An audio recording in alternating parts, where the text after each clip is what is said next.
Dan pemirsa, tim gabungan Kejaksaan Agung Republik Indonesia melakukan operasi tangkap tangan OTT pada 3 hakim pengadilan negeri Surabaya kasus suap vonis bebas kepada terdakwa Gregorius Rartado. Dan melihat hal ini, nampaknya perlu pengetatan putusan-putusan hakim karena dari putusan hakim ini bisa dianalisa apakah menyimpang atau tidak. Untuk membahas hal tersebut, terhubung dengan mantan Hakim Agung Gayus Lumbun. Selamat pagi, Pak Gayus. Selamat pagi. Iya, Pak Gayus, akhirnya 3 orang hakim ini ditangkap tangan oleh Kejaksaan Agung. Bagaimana tanggapan dari Pak Gayus sendiri? Ya, jadi peristiwa ini menjadi momentum ya untuk pemenang dunia peradilan. Pelakunya kebetulan hakim yang orang paling diharapkan memberi keadilan itu patut dihukum. Berat hukuman dan tidaknya diatur oleh Perma nomor 1 tahun 2020 itu. Cukup berat di situ, bahkan lebih berat dari undang-undang yang lain peraturan ini. Tetapi ada 2 hal yang mungkin kita perlu soroti, karena dengan melakukan pembaruan di dunia peradilan itu ada 2 sisi. Yang satu peradilannya sendiri, yang satu unsur-unsur di dalam peradilan itu yaitu hakim, jaksa, kemudian ya berkaitan dengan kepanitraan dan advokat. Ini unsur-unsur penegak hukum. Orang seringkali mengaitkan dengan sistem integrated criminal justice system. Itu berangkaian. Nah, kalau istilah yang digunakan adalah OTT, itu menyimpang jauh dari apa yang nanti bisa terjadi untuk keinginan pembaruan tadi di dunia peradilan. Kenapa? Karena kalau istilahnya dengan tertangkap tangan tapi membonceng dengan kata operasi, maka itu menyimpang jauh. Tujuannya untuk memudahkan menggeledah, menangkap, kemudian memeriksa dan menyita. Tujuannya itu, kalau itu tertangkap tangan. Tapi ketika ada satu kata O atau operasi, ini melenceng jauh. Ini bukan tertangkap tangan, tapi operasi yang telah dipersiapkan, telah dilakukan penelitian, penyidikan dan sebagainya. Pencarian fakta dan sebagainya. Nah, ini berubah. Sehingga ini tidak memungkinkan bagi seorang penyidik untuk bebas karena ada operasi tadi istilahnya. Dan KUHP mengatur dan undang-undang lain mengatur tertangkap tangan, bukan operasi. Nah, ini menjadi satu hal. Yang kedua, kalau ini dilakukan oleh jaksa atau Kejaksaan Agung, ini juga merupakan bahaya yang nantinya akan menjadi polemik yang luas ya. Kalau tidak segera dipahami bahwa unsur jaksa sebagai bagian dari peradilan pidana, setiap hari hakim mengadili bukan tipikor saja, kejaksaan umum juga bersama jaksa. Sekarang kejaksaan menangkap hakim. Ini nanti akan menjadi satu proses hukum yang berbeda.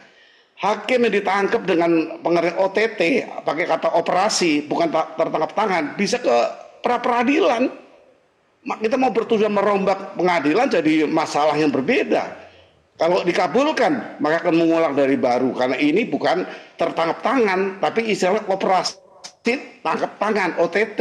Ini perlu dipahami secara teoritik, dipahami secara keilmuan sesungguhnya oleh Mahkamah Agung. Mahkamah Agung harus segera bersikap. Sebaiknya bagaimana, apakah ketika jaksa mendapat informasi bekerja sama dengan KPK, meminta bantuan KPK yang lebih tepat untuk tidak selalu nanti menjadi ketakutan hakim, ketidaknyamanan hakim ketika bersidang bersama jaksa lagi karena melakukan kejaksaan. Demikian pandangan saya sementara, tapi ini perlu diperhatikan. Di samping kita ingin bebenah. Jadi memang kalau secara prosedur sendiri, jika ingin menelusuri 3 hakim ini, jika memang adanya unsur dugaan penyuapan begitu ya, harus seperti apa prosedur yang lebih resminya? Karena ada keterkaitan kerja antara jaksa dan hakim sebagai KPK. Walaupun KPK itu suka terlibat secara khusus ya, tetapi kalau jaksa hampir setiap perkara pidana berkaitan hakim dengan jaksa. Sekarang hakim ditangkap oleh jaksa dan itu peluang besar bisa juga jaksa ini berkoordinasi dengan KPK sehingga tujuan kita membenahi dunia peradilan termasuk lembaganya akan menjadi satu bentuk yang normal ya, ada sinergi tetap tidak berubah, kemudian adanya kolaborasi yang baik antara lembaga hakim dan lembaga jaksa di sebuah forum-forum peradilan. Ini pendapat saya untuk mengkritisi bahwa tujuan kita bebenah atau membenahi dunia peradilan, tapi jangan cuma orangnya mengabaikan peradilannya yang nanti akan terganggu, tidak ada sinergitas, tidak kolaborasi yang baik, sehingga kita akan membenahi, tapi yang terjadi nanti saling gugat. Sangat mungkin ini ketika hakim itu membawa kepada peradilan akan diperlakukan melawan aturan, digunakan kata OTT. Yang benar adalah tertangkap tangan. Nah, kalau tertangkap tangan oleh kejaksaan akan lebih sempit. Kalau KPK luas, dia bisa menggunakan segala kewenangannya sebagai organ yang memang berbeda ya dengan kejaksaan. Dia punya otoritas yang lebih jauh. Dan ini saya akan mengusulkan sebaiknya ya MA dan Kejaksaan Agung membenahi proses ke depan nanti supaya tetap hubungan antara hakim dan jaksa itu sinergi. Itu pikiran saya. Iya. Pak Gayus, apakah dengan statement Anda ini Anda ingin menyatakan bahwa seyogyanya yang melakukan tangkap tangan terhadap ketiga hakim ini bukan kejaksaan melainkan KPK? Ya, karena apa? Karena memang KPK mempunyai kewenangan lebih luas. Ya, dan KPK mempunyai hubungan baik dengan kepolisian dan kejaksaan. Semestinya untuk tindakan ini kejaksaan berkoordinasi dengan KPK dan KPK yang akan turun tangan tidak dengan menggunakan operasi tangkap tangan, tapi tangkap tangan kalau betul-betul itu terjadi ya. Jadi istilahnya tangkap tangan itu kan jebakan atau disebut entrapment. Entrapment itu bukan pakai kata persiapan dengan operasi, tidak ada.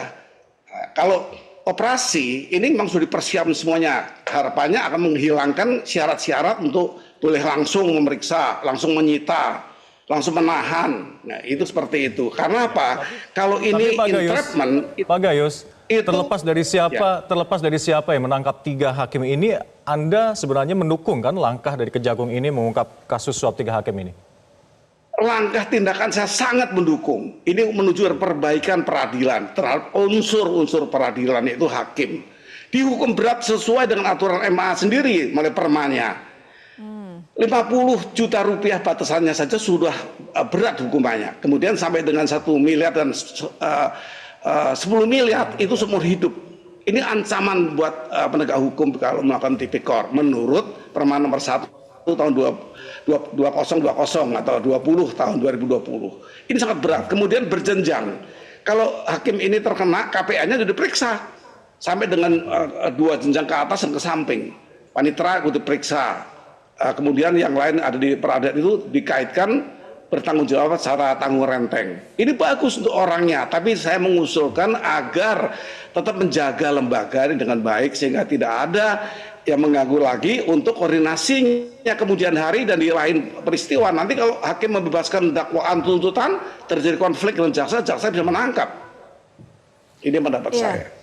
Baik Pak Gayus, ini kan sejauh ini juga ada pihak dari kuasa hukum Ronald Tanur juga diperiksa ya. Nah bagaimana ke depannya untuk pemeriksaan ini? Apakah ada pihak-pihak lain yang harus diperiksa juga untuk kasus ini? Termasuk kalau advokat ditangkap melalui pengertian pendekatan terminologi OTT, ini tidak tepat sehingga dia bisa ke peradilan, nanti dibebaskan. Kekhawatiran saya justru mendukung tindakan ini atau saya mendukung dengan apa yang diartikan dengan peristiwa ini menjadikan pembaruan kepada peradilan. Ya bukan cuma orangnya dihukum berat silahkan, tapi lembaganya jangan dirusak. Ini menjadi apa? Ada ketidaksinergian jaksa dengan hakim di banyak sekali persidangan. Nanti timbul satu perasaan yang selama ini tidak ada. Nah, sebaiknya melalui KPK. Jadi saya menghimbau MA maupun Kejaksaan Agung memperhatikan masalah ini. Ini bisa ke pra-peradilan nanti ini karena penyimpangan istilah tadi dengan larangan yang tidak boleh. Kalau ini betul-betul entrapment itu dibolehkan tanpa meminta izin memeriksa hakim, mestinya kepada Mahkamah Agung dulu. Ini dilalui, tidak masalah yang itu.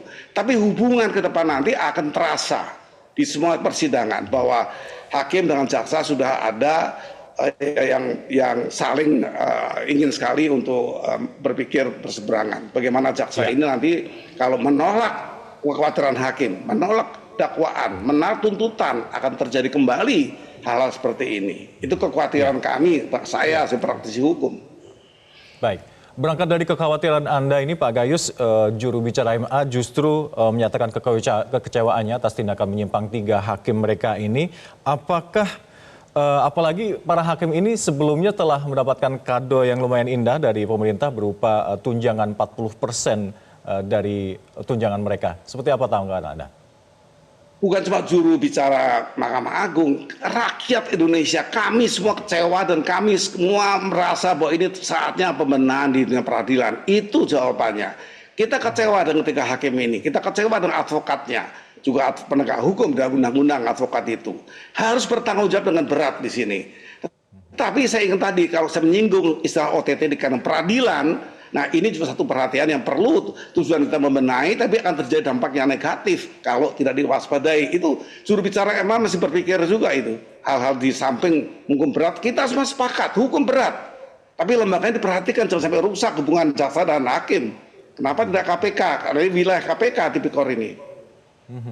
Baik, Pak Gayus, kan sebelumnya Komisi Yudisial juga mengatakan bahwa merekomendasikan pemberian sanksi pemberhentian tetap dan juga hak pensiun ya kepada 3 hakim bebaskan Donald Tanur ini. Nah, apakah memang cukup dari sanksi Komisi Yudisial saja, dan jika memang terbukti bersalah begitu ya Pak Gayus, masih berhak nggak dapat hak pensiun seumur hidup ini? Tergantung putusan hakim nanti. Kita ini kan menuju ke peradilan, ke pengadilan. Jadi Komisi Yudisial itu terbatas pada etika, perilaku dari hakim. Yang betul ada dipecat itu termasuk sanksi administrasi. Tapi pidananya tidak boleh dilepaskan. Ini satu ketentuan hukum bahwa siapapun tidak ada perbedaannya, hakim, jaksa, polisi, penegak hukum yang sama, advokat, itu mempunyai satu treatment yang sama untuk pelanggaran hukumnya. Etikanya berbeda-beda, advokat punya sanksi etika yang berbeda oleh komunitasnya. Nah, tetapi hakim dan jaksa, kalau hakim khusus punya juga itu KY tadi. Tetapi kalau hukum bersama-sama semua orang, tidak dilihat jabatannya bisa kebal hukum, semuanya sama. Nah, ini satu sisi yang kita dukung. Seluruh orang mendukung ini menindak hakimnya. Tetapi saya ingatkan istilah yang digunakan berdampak kepada satu sistem peradilan di mana pengadilan itu perlu dicermati hubungan baik kolaborasi itu dengan satu sama lain, itu jaksa dan kepolisian. Ini sangat perlu diperhatikan. Nanti mungkin diusulkan DPR, Presiden memperhatikan ini bahwa sebaiknya OTT bukan pakai O ya, TT terhadap tangan itu dibenahi istilahnya sehingga tidak membawa kepada proses hukum yang lain ke peradilan. Ini akan menjadi satu masalah ini ketika penggeledahannya, penangkapannya tidak sesuai karena menggunakan OTT. Padahal yang benar itu adalah tertangkap tangan. Ini perlu dipahami, istilah ini menjadi masalah hukum yang akan jauh kepada pengertian-pengertian praktek, tidak hanya pada teoritik. Sehingga orang gampang menempelkan pakai O. O itu kan operasi, itu tindakan, persiapannya di situ. Yang boleh tidak usah minta ini izin dan penetapan, yaitu merampas itu kalau terjadi tertangkap tangan. Ini agak sulit menjelaskan mungkin kalau masyarakat, tapi kita mungkin bisa mengerti maksud saya. Baik, baik. Secara hierarki, Pak Gayus, 3 hakim ini ED, M, dan HH ini adalah di bawah pertanggungjawaban dari Ketua Pengadilan Negeri Surabaya. Apakah Ketua PN Surabaya ini juga layak untuk diperiksa? Untuk Perma nomor 1 tahun 2020 ini terkena sampai ke samping dan ke atas tanggung renteng. Artinya juga diperiksa. Kenapa dia tidak memimpin dengan baik anggota-anggotanya sebagai Ketua PN atau panitera di sana, memberi support operasional kepada ketua dan wakil ketua pengadilan negeri. Kalau di tingkat banding maka KPT bertanggung jawab juga untuk bukan kesalahannya tapi kepada beberapa pewenangnya yang semestinya digunakan untuk pengawasan. Tidak pengawasan atau penindakan, juga ada pencegahan. Nah, pencegahan ini yang harus dimiliki oleh pimpinan lembaga peradilan di tingkat pertama, PN, kemudian tingkat banding, PT, bahkan MA. Kalau ada hakim agung tertangkap tangan seperti yang 2 hakim agung yang lalu, itu KMA harus diperiksa juga. Karena itu perma mereka sendiri, perma kami ketika saya masih di sana, nomor 1 tahun 2020 itu jelas mengatur besaran disebutnya pedoman pemidanaan, sehingga tidak ada disparitas satu kasus dengan yang lain. Ini penting diperhatikan. Perma ini peraturan, ini undang-undang perma ini. Iya. Iya Pak Gayus, memang kan kejadian ini sebelum adanya kenaikan gaji dan tunjangan untuk para hakim ya dari pemerintah. Nah, setelah adanya kenaikan ini, bagaimana pengawasan yang efektif agar menghentikan praktek suap di kalangan hakim ke depannya? Ya, sebenarnya kalau sampai orang menerima hal seperti ini, kalau nilainya tidak besar artinya ada greedy di sana, keserakahan, memang hanya by need ya, hanya kebutuhan saja, maka tunjangan kesejahteraan itu menjadi kaitan. Memang hakim dirusak oleh yang 3 orang ini, yang sebenarnya ribuan, ada 9.000 saat ini, tidak semuanya seperti ini, masih tergantung pendapatan bulanan, tunjangan lainnya, masih sangat tergantung itu. Ketika ini tidak memadai, maka hakim akan by need melakukan kejahatan. Tapi ini bukan, ini greedy kalau akan sampai miliatan ini. Di Perma nomor 1 tahun 2020 itu mengatur dengan jelas itu batasan-batasan pidana yang berat itu untuk hakim. Baik, baik. Pak Gayus, terima kasih telah bergabung bersama kami atas perspektif-perspektifnya. Tadi yang mungkin harus garis bawahi adalah terminologi operasi tangkap tangan, dan ini memungkinkan adanya pra-peradilan atas kasus ini. Terima kasih Pak Gayus telah bergabung bersama kami di Metro Pagi Prime Time. Jelajahi cara baru mendapatkan informasi. Download Metro TV Extend sekarang.